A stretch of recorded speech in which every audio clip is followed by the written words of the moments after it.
Hey guys, welcome Muskies Road Rules podcast and Patreon. Thanks guys for listening. Thanks for tuning in every week, guys. Thanks for signing up for the Patreon. That's a lot of thank yous I just said there, so you know I must mean it. Patreon's super easy to sign up for and become a member. All you do is go to patreon.com, and click become a member there. It's super easy. $8 a month. You get all the podcasts that we've done for 2025 till now. So I think that's a bunch. I think we've only missed 2 weeks in there, and a lot of cool guys that we talked to and gals.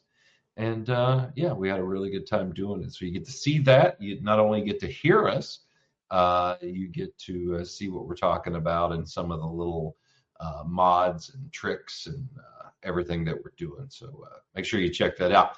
Guys, it's the latter part of October now. I'm up here in Minnesota. I'm doing a lot of sucker fishing, a lot of live bait stuff. It's finally getting cold. Of course, it's western Minnesota, so it means it's going to be windy. And that's what we're dealing with. We are catching a few fish. Went through a pretty bad spell of missing fish for like 4 days, and that wasn't a lot of fun. But starting to boat a few right now, and I do like that. But got a new guy on the podcast tonight. Someone that was suggested to me from Gus Manty. I know you guys know Gus. I've had him on several times, and the Muskies on Tap podcast. I've got Rowan Stamm, and let's say hi to him here. Rowan, what's up, buddy? Oh, not much. How's it going? It's good. And is it Rowan? Is it how you pronounce it? Yep, right. Nailing it. I live in Moorhead, Kentucky, Yep. and I live in. It's spelled like your name, but in Kentucky, my county. We pronounce it round. Really? I never knew you guys pronounced it different. It's pronounced Round County. That's Eastern Kentucky sounding there. And so I always laugh because everybody, I grew up my whole life Round County. That's where the rich people live because they had a Walmart. And yep. I've been to the Walmart in Moorhead. I've dragged a boat up into that parking lot actually. Really? What were you doing down there? I go down in the springtime to fish with my buddy JR. He lives down in Nashville. Okay. And we'll either meet up in Kentucky or we'll meet up in Tennessee and fish. I've been doing it for a couple of years. And I also went down and fished out PMTT one year, but oh, nice. How was so do you guys fish like Milton Hill or the Clinch, or what do you guys fish? Yeah, I've fished Melton, a couple rivers that I'm not allowed to name publicly. Oh. And then we've done the Licking, we've done some creeks off the Licking and stuff like that. Okay, so you've been in Triplet, I'm sure. Yep, that's where we dragged that raft out of the parking lot there. Yeah, no, I've been actually my biggest fish this year was a 48 that came out of Triplet. Really? Yep. That you probably know Chipper with the cabins down there. Oh my God, Chipper Bushong, that guy. Yep. He's a great dude. He used to fish with a very good buddy of mine, Larry Besant, and Larry was the librarian at the university in Moorhead, at Moorhead State. And the first time I ever met Larry. Again, I'm old and dumb, and I go to the university and I walk in. He's like, "You gotta come." I'm talking to him on the lake and stuff. He's like, "Well, you're going to Moorhead. You gotta come in and see me." All right, fine. So I go in the library. His secretary's in there. I just hear somebody screaming in this office, and I come to his secretary. I go, "Hey, I'm a friend of Larry's. Is he in?" He goes, "Well," she's like, "Yes, you hear him. Go in there." And so I go in. And we start, he's like, "Oh, good to see you," everything. And literally, I sat down and he goes, "Great. I will meet you at the ramp 8 a.m. Saturday. Tomorrow it was going to be a Saturday morning." I had never even talked to the man before. I had never even said anything. He's like, "All right, this is what we're going to do." Like, cool. And he become one of my really good friends. Lost a battle to cancer about 8 years ago, but great guy. One of the funniest guys. And that I knew. He was, he had a great life, lived to, his late 70s. always had a great one of his best lines he ever told me was I was complaining about something that, if something would have happened, it would have been better. And he goes, if the queen had a dick, she'd been the king. And I still, to this day, use that line. That was one of my favorite Larry Bassan-isms that he told me. So I still I break that one. Yep, I break that one out a bunch, and it's always a good one. But Rowan, let's first time you've been on the podcast. What is your deal, bud? I mean, kind of give me the history here. How did you get into muskie fishing? Did you lose a bet? Were you orphaned? What happened? Yeah, my dad kind of screwed me over early when I was a toddler. I'd always kind of like, little kid, I'd hear my dad and his buddies talking about musky fishing when we were up at our cabin in Hayward. And they'd go out and they'd sucker fish and come back and you'd see pictures and they'd tell you about all the cool things that happened, and I always be begging to go. And finally my dad took me with, and it was kind of like, oh, we'll just go putz around in front of the cabin. We have this big weed bed out front that historically had a bunch of muskies on it. It doesn't anymore. Where was the cabin? It's on the Chippewa River, right below the Chippewa flowage. Nice. So, okay. So we would go rolling out there, and I'm like dragging a little 2-inch sucker or 6-inch sucker on my Snoopy rod with like 2-pound, 4-pound test, something like that. And of course, it muskie comes up and inhales it, and think the story goes that like we got it to the boat and my dad tried to grab it because I think there was like some article in Esox magazine at the time that netting fish was bad for them. And oh my God. I used to write for that magazine. I was in the first ever issue of it. I still have a ton of copies of it. It was a good magazine. Don't get me wrong. There were issues with the running of it. Yeah. And it aggravated me so much that people are like, don't net muskies. It's bad. Yep. You know what? Here's the deal. You made your living in Muskies Inc. Shut the fuck up. You netted a lot of fish. So yeah, exactly. Anyway, that's my rant for this 5 minutes. So that was thanks to Esox magazine, my dad went for the grab, and I think it popped off, and then there's some tears followed afterwards, and then all I wanted to do was catch a muskie from. Thank you, Pete Mena. There was tears. You caused a kid to cry. Go ahehead. Yep, exactly. This kid's got long hair like you, so I know. There's questions, around Hayward. My buddies are always joking, like, "Are you sure that your dad's your dad?" I'm like, "Oh, come on." Was he in a parking lot by the Ford Center? No. Exactly. What? So that was your first experience with a muskie, huh? Yeah, that was the first. That was the first run in, and then my dad got me a bait caster. I'd go out there and throw my Cisco Kid top water till the cows came home. I didn't see anything for years. It was horrible, but finally I caught one on a little tiger muskie with my grandpa. We were out dragging suckers again right in front of the cabin, and we broke off all of our sucker rigs because we were horrible at sucker fishing. We were like dragging them on the bottom, and I was like, well, let's just go throw some bucktails, and I ended up catching one, and then my grandpa lost one or something. It was how big was your first one that I like went out and caught by myself. I was running the trolling motor and everything. It was pretty cool. And then how big was out, like I haven't gone a year since without catching them, and it was how big was the first one? Tiny. How big was the? I don't care. Little baby one, like 20. Okay. I mean, it was like a dink. We didn't measure it. You know what I mean? Oh, okay. It was like, look at the cute little muskie. You know what I mean? Yeah. No, how old were you? Like, I think I was probably 9 years old. This would have been 2009. Oh my God, you were 9 years old in 2009. Yeah. Yep. Jesus Christ. I'm so old. My God. Folks, that is literally, I have literally, my boots are older than you. That is disgusting.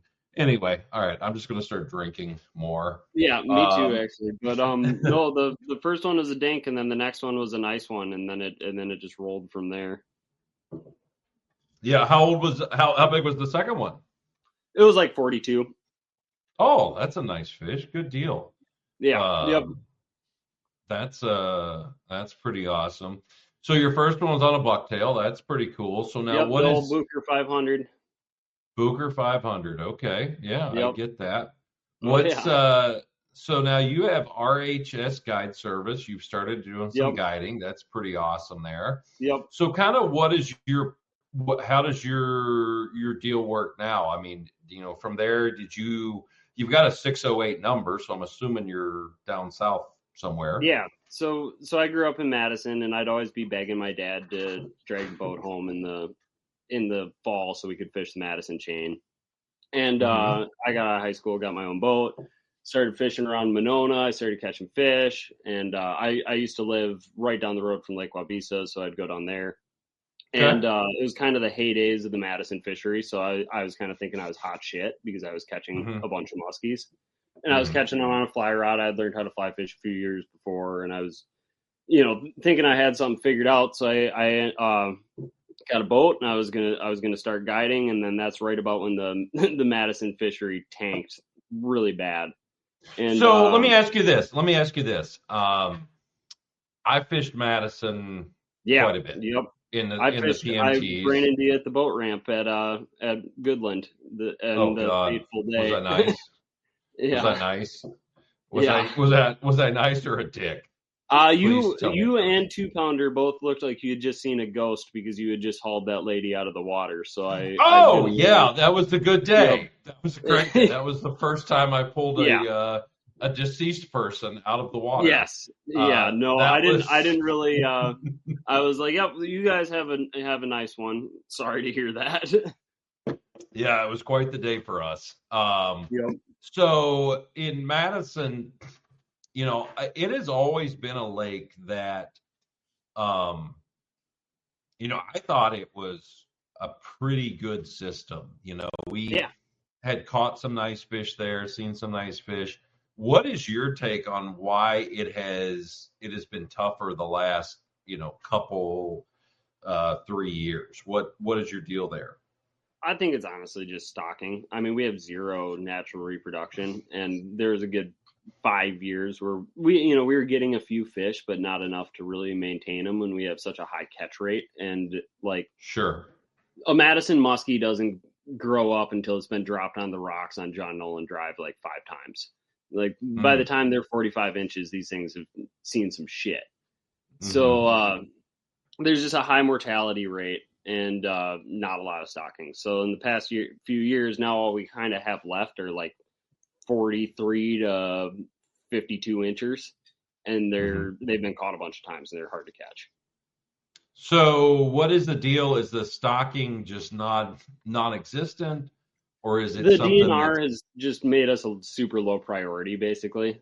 So we're okay? getting like almost no fish from the DNR. The club can only raise so much money to put muskies in. We're 500 leechers go in tomorrow, which is awesome, but it's still just kind of a Hmm. drop in the bucket in a Sure. fishery that size.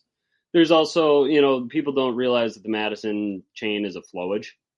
There's a Hmm. river coming into the top and going out the bottom, and they can jump right over those dams.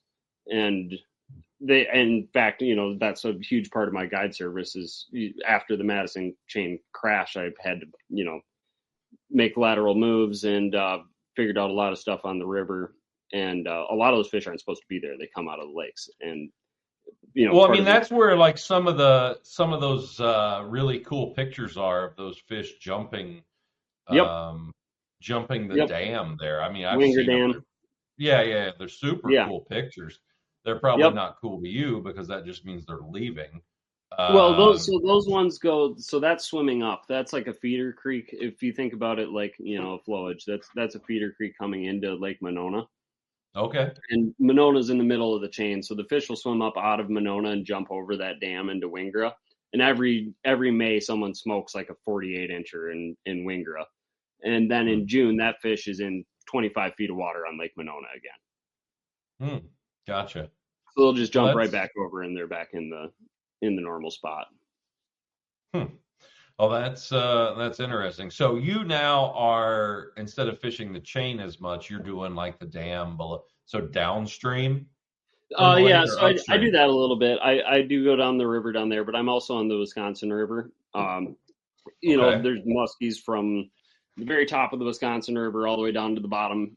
Um, Fewer and fewer and fewer as you get down. I live 5 minutes from the boat ramp in Sauk City, so Okay. I'm on the last section of the Wisconsin before it hits the Mississippi. So the muskies kind of thin out down here, but they get really big. Then, Hmm. a few years ago, there's like a 53 and a half netted in town here and stuff like that. But they're definitely tougher to catch. You can move further up the river. I travel about an hour and a half, 2 hours max if I really have to try Hmm. and get into either more fish or a better bite if it's really really tough down here because it can get just horrible. Hmm. But no, I spend a lot of time on the Wisconsin River these days. But yeah, I will go down into the lower Yahara and Rock Rivers. That's where a lot of the Madison fish are escaping to. We had a big flood in like 2018, 2019, and Okay. I think a lot of fish left with that water. Sure. Sure.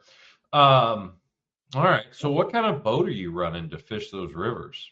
Yeah, so I'm in an 18-foot tunnel hull, Okay, and then jet. it's a prop with a jack plate. Okay. So, all right. So tell me this. I was looking at buying a jet. I was going to buy one last year, Yep. and the guy sold it, and it was a sad day. Um, what is okay? So with a tunnel hole with a prop, what Mhm. depth of water are you going through in that? Um, I accidentally found out that I can go through about 3 inches for a short period of time Whoa. if I'm really hauling ass. Uh-huh. But for the most part, 6 8 inches, I'm pretty safe running. But I can get on plane in a foot and a half of water. Wow. So you're okay. I like this. So tunnel hole jet. What size engine? It's a 115. So a 115. How high you got that thing jacked up? It's a 4 inch setback and a 6 inch lift. I can't quite get Okay. it 6 inches up without starting to porpoise and crazy things start happening, but I can get it basically where my skag is sitting in the tunnel. So if I'm going to hit anything, I'm going to hit it with my boat, and then I'll just bounce right over it. I've jumped trees, I've jumped sandbars, I've hit a lot of stuff. Yeah, no. That's cool. Um, hmm, that's pretty interesting. What brand motor are you running? It's a Yami. Okay, same motor I got then. Yep, I run a 115 tiller. yep. Um, so same deal. Well, that's pretty cool. What length boat are you running? 18? 18. Yep, it's a 1890-inch beam center console. Okay, nice. What brand? Just an Alumnicraft. Lumicraft. Okay. Yeah, I've Yep, seen they those don't make boats. that hull anymore. Oh, yep. Yep. Well, that's cool. I know a lot of guys running jets and Yeah, stuff, and the we have a lot of sand and weeds, and mhm, and I like fishing lakes still. I do still fish a lot of big lakes, and I love the Madison chain. I still go out there. I still fish at mhm. Big Green, and I'll even go out to Green Bay a couple times a year. So I like having a prop so I don't cavitate in any kind of chop or suck weeds, and you're just constantly cleaning out weeds and doing nonsense. So your jack plate, is it hydraulic or is it just a Yeah, stationary? hydraulic. Okay, so you can adjust it Yep, and do the stuff that you need to do. Okay. yep, Well, that's pretty cool. yeah, Um, so in those rivers, so you're doing a lot of river fishing. Let's yeah. A talk lot about of it. that. Let's talk about some of the river stuff that you're doing. What kind of so what are you looking for? So if you start, let's say right now, it's in the fall, if guys are there, what would you tell guys to look for in river situations right now? Yeah. So majority of the state, the fish are going to be starting to move towards slightly deeper water. For most of the summer, they're going to be in oxygenated. Like in some of the smaller rivers, they're going to be in like fast, riffly run like trout water. But Okay. it's a little different down here. The section of river that I'm on is sort of standalone. The fish are always kind of doing the opposite of everywhere else. But broad spectrum across the board. Fish are going to be going a little bit deeper. They're going to be not out of the current. I think a lot of guys screw that up on the river. They go sit in like that flat current seam. They park their boat in the current and fish the flat water. And there's absolutely muskies in there, but they're tough to catch because they're usually just kind of hanging out and digesting. And those fish that are in the current seam and set up to eat are going to eat. And so I'm usually looking for kind of like walking pace current. I really like the bubbles. If you get the foam where it's kind of moving the same pace as the boat and you're just going the right speed to be able to cast and you're not getting too fast, too slow. That's like my favorite thing this time of year. However, like I don't live in reality in southern Wisconsin. All the muskies do stupid things all the time. So like I'm sure if I went out right now, they'd be sitting in like 2 feet of water and eating topwaters or something ridiculous. What's the water temp you got down there right now? Oh, you froze. Why did you freeze? It's probably me. Don't be freezing. It's a weird face to make.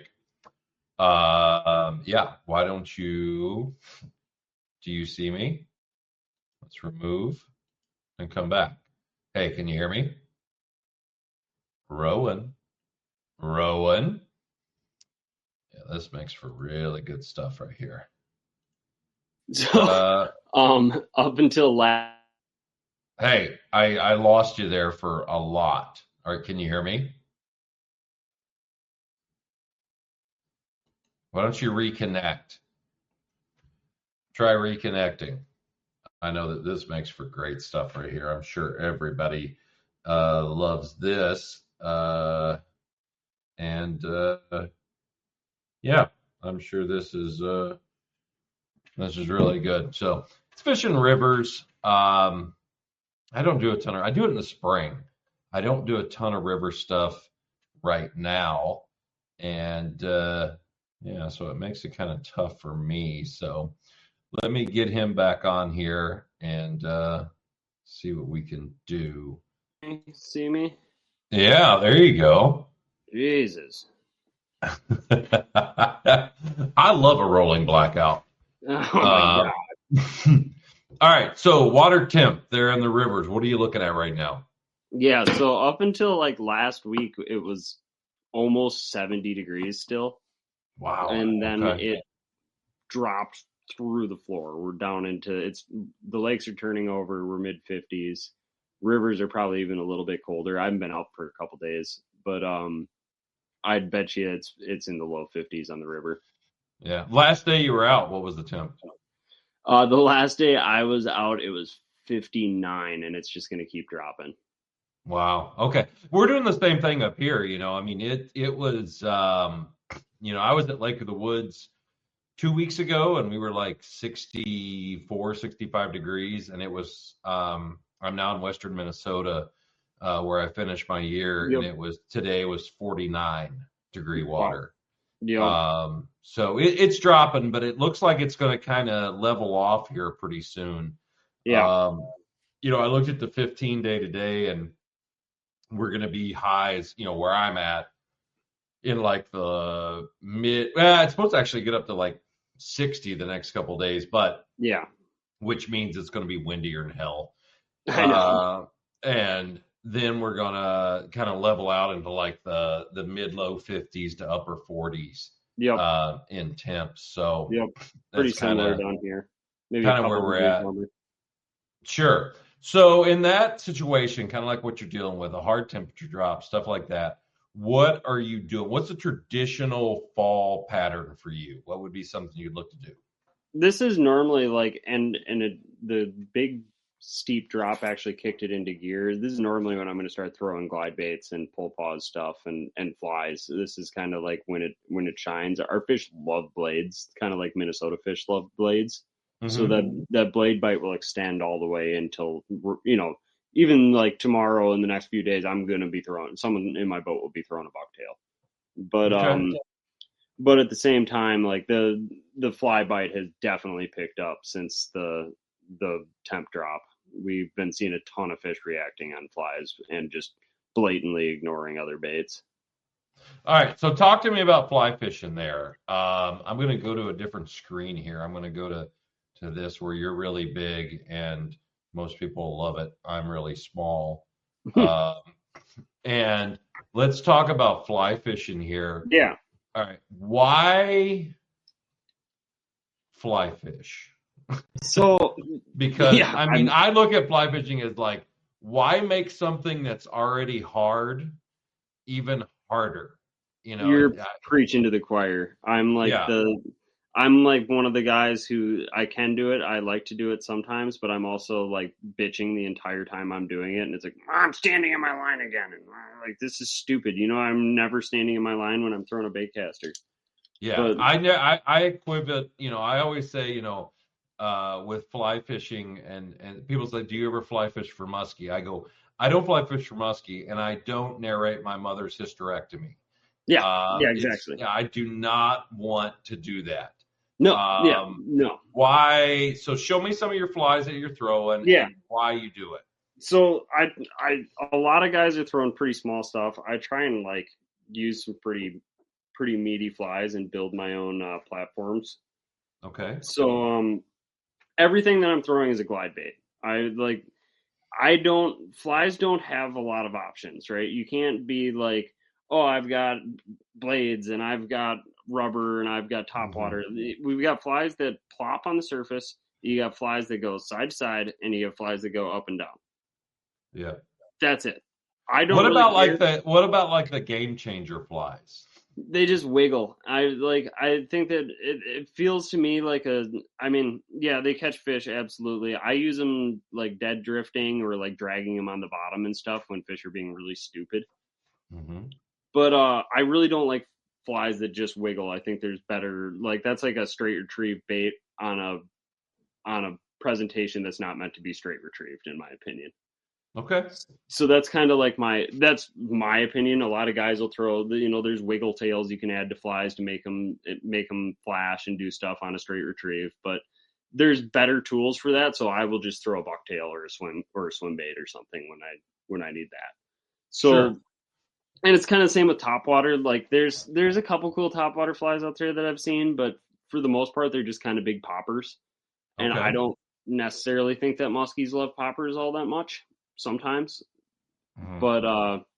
But they do. Flies are like the best glide bait you've ever seen because they just sit there, and the way that the line works, you can purchase line in different sink rates. So like the line that I have on this rod sinks at 10 inches per second. So I can 1, 2, 3, 4. I know that I'm down almost 4 feet, and when I strip it, that fly is going to sit at 4 feet, and it's not going to really sink or rise or do anything. It'll just hover in their face, and the entire time it's sitting there, it's just kind of wiggling and moving in the air or the water. Okay. And it you'd be amazed at how many fish come out of nowhere after that fly has been sitting there for like 10 seconds. It's just like Okay. the power of the hang time. All right. So now your flies, you showed me there was like a big, would you call that a streamer? Yeah, yep, technically, yeah. I would call it, and like most fly fishermen would call it a lure. Yeah. And I think that's where a lot of guys, I lose a lot of the traditional fly fishing folks. Like, I mean, I have a 5/0 treble hook on this. It's built on .051 wire, just like a bucktail, and I bend the shanks myself. Hold Actually, it one up a second. little bit so I can see. Yeah. Okay. So how Yep. long is that bait? How long is that? Here, I can hold it next to my arm, sort of. Here, So it's you're probably looking, it's 15 inches nose to tail, yeah. and we will throw bigger. I don't have anything on hand. I just donated like half my fly box to a highway in northern Wisconsin during a tournament because I forget that flies fly away when you throw them in the bottom of the boat. Nice. Yeah. So I'm light. Nice. Apparently, I have to do some fly tying, which is not my favorite activity. Sure. So like the fly stuff, when do you say, okay, I'm going to start throwing flies and why? The fish have to be acting really stupid and not reacting to normal baits, first of all. If I can catch Okay. them on a more effective pattern or a more efficient pattern, I'm going to do that. It would be stupid not to. But um, anytime the fish are really, really concentrated and you're going to be fishing in a small spot and you don't have to cover a lot of water and they're acting horrible, it's a good thing to do. We just fished a tournament a couple weeks ago. It's a big fish individual scoring tournament. I fished it with a buddy, and we caught the only 3 fish out of 25 boats. We fly fished the entire time, never changed our flies once. Uh, Caught the only 3 fish. Was it a fly only tournament or anything? No, it was gear tournament, live scope allowed, live bait allowed. People out there with 4 Solixes, 2 forward facing sonar transducers, and 2 suckers out. And we caught a 45, a 41, and a 40 on flies. Not a single other fish was caught. Wow. Where was that at? That was on one of the lakes I guide a lot in southern Wisconsin, Lake Redstone. Oh, wow. That's something right there. That's a very So why do you think that is? I'm going to go back to this because I need my face bigger, and people want to see bad dental work. Why is that? I think it's partially just like they haven't seen them for one thing, and we have incredibly pressured fish, and anytime like a new bait comes out, they seem to love them. Like the Kramer wood ticks were insane down here for a while. Like as soon as they heard that noise, the fish just hated them and killed them. Now they're kind of getting used to them. It's not quite as good as it used to be, but like they have not gotten used to the fly thing. And there's the cat going for them. But no, it seems like a curiosity thing for sure. They move a lot of fish, just like glide baits move a lot of fish. But and then on top of just the fact that they haven't really seen them, it's such a refined glide bait that I can hold at such a perfect depth and for as long as I want or as short as I want. I can make it swim fast. I can make it swim slow. I can make it do anything I want, which is not as easy as most glide baits. You know what I mean? They sink when you stop them, even the best ones. But so when you're saying, glide bait. So when you say it suspends, I mean, like, so show me one there that you said just suspends for you. Yeah. This one especially. No. This one especially is just like it'll sit there as long as you want it to, especially on an intermediate line. So there's I know and again, I'm probably interrupting you, and it's you're good. I do that. Yeah. So the line, all right. Yep. So you're casting a lot of time with fly fishing. The line is what you're casting. Yes. Yep. So correct, and that is the definition of fly fishing, and I don't really do that. I'm totally cheating. I'm using a fly rod, and I'm basically using the tool that I have available to present this thing, which I'm not sure I'd call it a fly, and I'm not sure that I'd really call this a fly rod, but that's what it falls under, if that makes any sense. Okay. I think 90% of if you showed that to a trout angler in Montana, they'd be like, you're high on crack and that's not fly fishing and you're going to hell for it. I mean, that was the fly rod you showed me. What kind of rod is that? So that's a Chippewa River custom rod. They're a buddy of mine makes them up in Holcomb, Wisconsin. I had that one built. Rods are based on a grain weighting back to the line. So there's sink rates and grain weighting. The grain weight is how heavy it is, and then that has nothing to do with how fast it sinks, and that's what everyone gets confused about. So people will be like, "Oh, I have a really heavy, fast sinking line. It's 550 grains, and it's really like a floating 550 grain line. It doesn't sink at all." So, okay.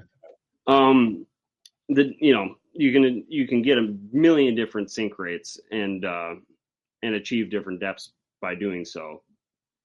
But they classify it. Oh man, I'm just fucking lost on a tangent here. But basically the standard musky fly rod that you're gonna hear about is like a 10 weight, which is about 380 grains. Okay. And this thing is like a 15 weight. I can throw like 800 grains. They just started making fly line that you can actually cast this rod with. Up until like last year, it was horribly underlined when I'd fish with it. Okay. And yeah. So there's a big gap in between there, between like the two-handed. Most guys are going to cast with one hand overhead and fire a loop with their line, and like you said, cast the line weight, and the fly is a weightless thing being carried by the line. With these big rods, if you tried to do that, you'd rip your shoulder out of your socket. So we flop them on the water behind us. You hold it with two hands, just like this, and you use the water tension to load your rod, and you just fucking send it. Okay. And it's way more efficient. I can throw 80 feet of line in one false cast instead of waving around like a fairy for 10 seconds. Okay. So you're not doing all the false casting or anything? No, I mean, I can. I have 10 weights, and I can teach clients how to do that. We can go on little rivers, and I can do that. I have done that. I like to do it sometimes. It's all a tool, time, place thing. You know what I mean? Sure. But the thing that I like to do is fish for bigger fish with this specific tool when it's time to. You know what I mean? Like I'm not going to go out of my way to go to a little tiny river that's conducive to fly fishing. Like going up Triplet Creek is like a fly fishing heaven. You just throw little stupid glide flies up. You can use a 10 weight and a little single hook fly, and they crush them. It's so fun. Yeah. But I love being on Lake Monona and knowing that there's a huge pot of fish right in front of me, and I throw a 15-inch fly that they've never seen before, and they crush it when they would never eat a pounder bulldog anymore. Okay. All right. So that rod you've got there, that rod that you had them built for you, so as a fly angler, what would you say, and I know this may not even be an answer to a question you can answer. If someone's wanting to get set up for fly fishing for muskies, what would be a nice setup for them? Probably, and it's funny, after like the whole spiel, I'd say go to Tom with Chippewa River Custom Rods and get one of his 10 weights, because they are built like a brick shit house, and it's more like an 11 or a 12 weight. You can overline the hell out of them. They're built for musky fishing. So you get a 10 weight rod from Tom, or Thorn makes a really awesome one. I just casted theirs for the first time this past weekend. I'm probably going to get a couple of them. And I would go with one of those. I want an extended grip like this for figure eights. A lot of fly rods have that short, little tiny wimpy fighting butt. Yeah. I like being able to grab this for the figure eight, put my palm on it, do whatever I need to do. Same with this extended grip on the front. A lot of them stop right here. It's, full wells. I like having that extra. Same deal, figure eighting, two-handed casting, whatever I need to do, I can choke up on that rod a little bit more. Okay. Little nuanced things that make it better for musky fishing and instead of just fly fishing. Sure. What's your biggest fish you've had on a fly? I have two that were just scraping 50. Jesus. Nice. Where did those come from? One of them was on Green Bay, and then the other one was up in northern Wisconsin. No kidding. That's pretty awesome. Now, a lot of those, when you're stripping, are you doing like one hand or two hand strips or what? Yeah, one hand. I tuck. That's another thing that I always preach when I'm with clients. I tuck my rod in my armpit like this, and you can see like my hand's free. I put my hand down, because the worst thing you can do when a muskie eats with a fly rod is rip up like you're setting the hook. You just keep that rod pointed at their face and keep stripping the line. So this kind of prevents you from ever doing that. You want to have this little T-Rex arm. It just sits in your armpit. You go straight into the figure eight with your whole body. You know what I mean? It just kind of becomes your new arm. And when you're fly fishing, I'm assuming you're not really setting the hook. You're strip setting most of the time, Yep, correct? yep. You just pull right into them. I tell everyone, like, I'd rather you do nothing.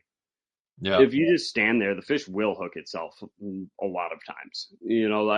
By the time they're not going to let go of it either. They eat flies like they eat fish. They think that's food, and Yeah. it's like sucker fishing. If you don't take it away from them, they'll hold on to it. So you Uh-huh. got plenty of time for you to freak out and the fish to swim away, and for me to be like, yeah, pull on it. Uh-huh. Well, So that's pretty awesome. That's a huge fish on a fly. Um, it's got to be something fighting those fish on a fly rod when they get that size. Uh, it's funny, but it was like the worst fight I've ever had with any hmm. muskie. It was like 6 seconds long. Yeah, Well, that's big fat 50. It wasn't like it was like skinny and screwed up, but it came at me at 100 miles an hour, plowed it next to the boat, and then I was just screaming for the net. My buddy stuck the net under it. I yeah. think I remember No. wrapping the line around my hand and just holding on to it. Yeah. Yeah. Yeah. Well, no, that's got to be cool. That's pretty awesome. So, all right, Rowan, how can somebody get a hold of you if they want to go fishing with you?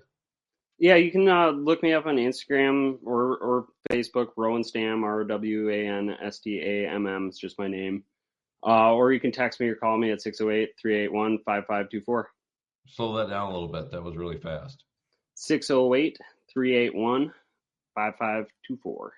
All right. Well, I appreciate it, buddy. Hey, thanks for coming on here. I appreciate it. Rolling blackouts Oh, aside, yeah. um, it all worked out and everything. So hope to get you on here again. Yeah, And anytime. yeah, I really, really appreciate it. And hold on for a second, okay?